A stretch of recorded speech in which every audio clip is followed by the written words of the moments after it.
പൃഥ്വി ഈ ഹോളിവുഡ് സിനിമകളെയൊക്കെ എന്നും നമ്മൾ അഡ്മയർ ചെയ്യാറുണ്ട്.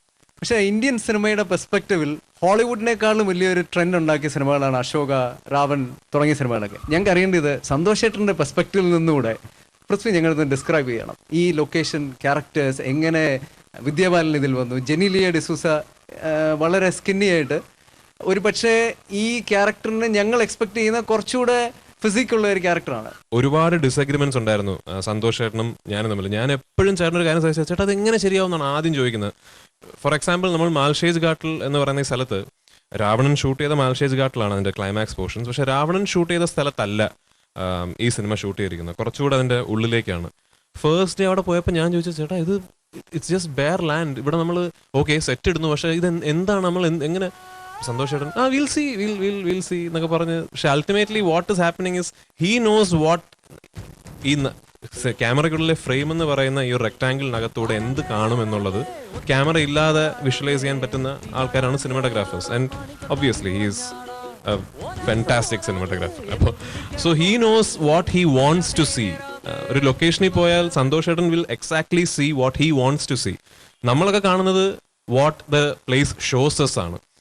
Same way with actors. ജനീലിയനെ സജസ്റ്റ് ചെയ്യുന്ന സന്തോഷ് ചേട്ടനാണ്.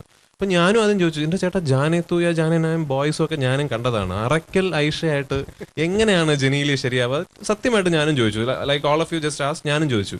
അപ്പം അദ്ദേഹം പറഞ്ഞു, നോ വിൽ സി എന്ന് പറഞ്ഞ് ജനീലിയ ബോംബെയിൽ സന്തോഷ് ചേട്ടൻ്റെ ഓഫീസിൽ പോയിട്ട് സന്തോഷ് ചേട്ടൻ 5-6 സ്റ്റിൽ എടുത്തിട്ട് അതെനിക്ക് ഇമെയിൽ ചെയ്തു തന്നു. It was amazing. ആക്ച്വലി ഇപ്പം ഫോട്ടോഗ്രാഫി ചെയ്യുന്നത് ഇപ്പം ഒരു ലാൻഡ്സ്കേപ്പ് ആണെങ്കിലും ഒരാളുടെ ഫേസ് ആണെങ്കിലും ഐ തിങ്ക് ഇപ്പോൾ ഞാൻ കുറച്ചൊക്കെ സ്കെച്ച് ചെയ്യുവേ. അപ്പോൾ സ്കെച്ച് ചെയ്യാൻ നേരത്ത് നമ്മളൊരു ഫേസിനെ നന്നായിട്ട് സ്റ്റഡി ചെയ്യും. അപ്പോൾ നന്നായിട്ട് സ്റ്റഡി ചെയ്യാൻ നേരത്ത് നന്നായിട്ട് സ്റ്റഡി ചെയ്യാൻ നേരത്ത് നമ്മൾ ആ ഫേസ് ആണെങ്കിലും ലാൻഡ്സ്കേപ്പ് ആണെങ്കിലും നമ്മൾ അതിൻ്റെ നന്മയൊക്കെ നോക്കും. എല്ലാവർക്കും ഫ്രണ്ട്സും ഇല്ലേ? അപ്പം എല്ലാവരുടെ ഫേസിലും ഒരുപാടൊക്കെ അത് ശരിയല്ല ഇത് ശരിയല്ലെന്ന് പറഞ്ഞാലും അതിലൊരു ഇൻഹറൻ്റായിട്ടൊരു ഭംഗി ഉണ്ടായിട്ടല്ലേ എല്ലാവർക്കും ഇഷ്ടപ്പെടുന്നത്. അപ്പം നമ്മൾ അങ്ങനെ ആലോചിച്ചിട്ടാണ് നമ്മൾ ഷൂട്ട് ചെയ്യുന്നത്. അത് ലാൻഡ്സ്കേപ്പ് ആണെങ്കിലും ഫേസ് ആണെങ്കിലും. അപ്പം അതിൽ അങ്ങനെ ഒരാളെ നമ്മൾ ക്യാമറയിൽ കൂടെ കാണുമ്പം നമുക്ക് ഇഷ്ടപ്പെടേണ്ടതൊക്കെ അതിൻ്റെ അകത്ത് കാണും. ഇപ്പോൾ ജനീലിയ എന്നുള്ളൊരു ആളത്ത് പറയുകയാണെങ്കിൽ അവരുടെ സൈഡിൽ നിന്ന് ഒരുപാട് എഫേർട്ടുണ്ട്. അവർ 2 ആഴ്ച കളരി പഠിച്ചു, പിന്നെ കുതിര ഓടിക്കാൻ പഠിച്ചു. പക്ഷേ ആ ഒരു ഡിറ്റർമിനേഷൻ ഉണ്ട് അവർക്ക്. പിന്നെ അവരത് എപ്പോഴും പറയും ചിരിക്കരുത്, ബിക്കോസ് എല്ലായിടത്തും വന്നു കഴിഞ്ഞിട്ട് പബ്ലിസിറ്റി അല്ലേ, എല്ലാ കമേഴ്ഷ്യൽസിനും വന്ന് ചിരിച്ചുകൊണ്ട് ഇത് വാങ്ങിക്കുക അത് വാങ്ങിക്കുമെന്ന് പറയുന്ന ഒരു അപ്പിയറൻസ് ആണ് കൂടുതലും നമ്മുടെ മനസ്സിലുള്ളത് ആക്ച്വലി. അപ്പോൾ നമ്മൾ ഇങ്ങനെ കണ്ടു കഴിഞ്ഞാൽ I think most people can be looked at nicely. ഈ ഇരിക്കുന്നൊരു ചെറുപ്പക്കാരൻ വളരെ പതിയെ മലയാളികളുടെ ഹൃദയത്തിലേക്ക് നടന്നു കയറിയ ഒരാളല്ല. ഭയങ്കര പ്ലാൻ ചെയ്ത് വെൽ പ്ലാൻഡ് ആയിരുന്നു എനിക്ക് തോന്നുന്നു പൃഥ്വിരാജ്. ഈ കഴിഞ്ഞ 10 വർഷം കഴിഞ്ഞു ഇപ്പോൾ അല്ലേ? എന്താണ് ഈ ചെറുപ്പക്കാരനിൽ മാത്രം കാണുന്ന ഒരു പ്രത്യേകത? ബേസിക്കലി ഞാൻ ഈ ഫിലിം ചെയ്യാൻ നേരത്തെ ഞാൻ പ്രത്യേകം മാത്രമല്ല ആലോചിച്ചത്. ഞാൻ വിചാരിച്ചു ഈ ക്യാരക്ടർ ഇതാരാണ് ഫിറ്റ് ചെയ്യാൻ പോകുന്നത്. അപ്പോൾ നോക്കുമ്പം only Prithvi can do this role actually. So and we wanted summon from our because പൃഥ്വിയുടെ കൂടെ ഞാൻ ഒരു പടം ഓൾറെഡി ചെയ്തു. പിന്നെ ആരെ ആലോചിച്ചിട്ടും എനിക്ക് മാറ്റാൻ പറ്റുന്നില്ല. സോ നമ്മൾ അറിഞ്ഞുകൊണ്ട് വേണ്ടെന്ന് പറയുന്ന പോലെ ഇരിക്കും, മനസ്സിലായില്ലേ? Most of the times in a movie, ഇപ്പം ഒരു മൂവി വരുമ്പോൾ ഒരു ഡയറക്ടർ, ഒരു cameraman, that's what we see, the work of 2 different people. പക്ഷേ when it comes to you, you've had the opportunity to work with yourself. You're the cameraman, you're the director, you know what. So is it an advantage for you? How does it help you? I always എനിക്ക് എപ്പോഴും അതൊരു advantage ആയിട്ടാണ് തോന്നിയിട്ടുള്ളത് actually. Because എൻ്റെ idea എന്ന് വെച്ച് കഴിഞ്ഞാൽ ഒരു റൈറ്റർ ഒരു ഫിലിം ചെയ്യാൻ നേരത്ത് അദ്ദേഹത്തിൻ്റെ ഒരു പേഴ്സണാലിറ്റി പടത്ത് വരുന്നു, ഹിസ് പെർസെപ്ഷൻ കംസ് ത്രൂ.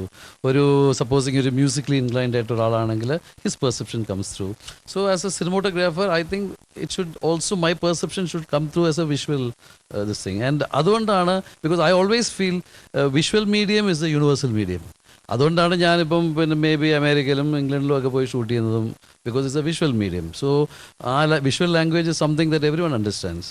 അപ്പം if you give a little bit of that perception into movies, then ഇപ്പോൾ നമുക്കൊരു ഇംഗ്ലീഷ് വേർഷൻ ഉണ്ട് ഉർമിക്ക്, which is able to get out of the state. അപ്പോൾ നമുക്ക് അത് ഹെൽപ്പ് ചെയ്യും actually. So I think it's an advantage. നമ്മൾ തുടി കൊട്ടി അടിവെച്ച് താളമിട്ടല്ലേ, തട്ടുടുത്ത് ഞൊറിയിട്ട് കുറിയിട്ടോര് ഒന്നു വട്ടമിട്ട് കൈ കൊട്ടി പൂ പൊലി പാടാം. കുമിര കുമിര കുടി കൊട്ടിട തകിട തകിട തകിട തകതിത്തന തെലുന്ത് തെലുന്ത് വിളവിളങ്കി വര വര വര വര കൊട്ടട ഉയിരിൻ ഉയിരെ പാടൂ നമ്മളൊന്നല്ലേ